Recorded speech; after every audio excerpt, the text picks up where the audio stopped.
Introduction. Finding ingenious solutions to interesting problems is rewarding in more ways than one. The authors of this book collected 100 stimulating problems and their unique solutions. Most of the problems came from people's lives, and the solutions were implemented by the people involved. Attempting to solve these problems is a good thinking exercise that will sharpen the skills to cleverly solve problems. This book is distinctive in that it does not contain problems with complicated technical contents and jargons, or need special knowledge to understand, which means that everyone is able to listen and enjoy. Another noteworthy point is that the solutions listed in the book are not necessarily the best ones. Listeners are encouraged to find better solutions to the problems. In each solution, there is a succinct summary that generalizes the manner in which the solution could be found. The purpose is to help listeners apply the principle extracted from the problem and solution onto other scenarios.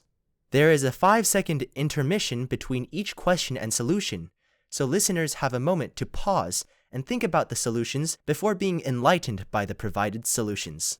Please enjoy the stories.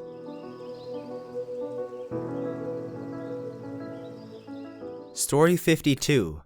Am I not the best painter? There was a king who had a favorite minister.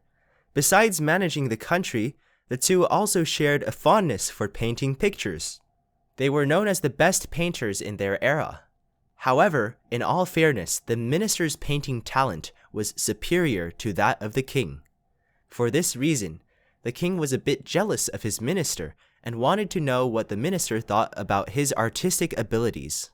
One day the king asked the minister, "Who do you think is the best painter in the world today?" It was a tricky question. If the minister told the truth, his response would have invoked the king's wrath.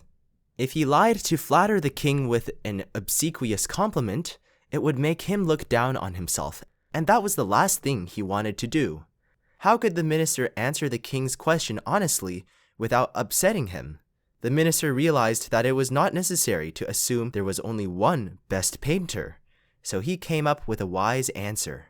The king was delighted to hear it. What might the answer the minister gave the king have been?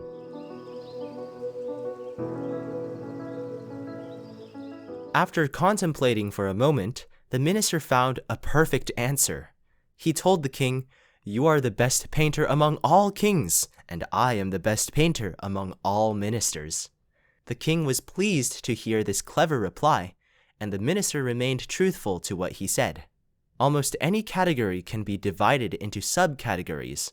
By dividing painters into the group of kings, the group of ministers, and so on, the minister did not jeopardize his own integrity in telling the truth while simultaneously pleasing the king.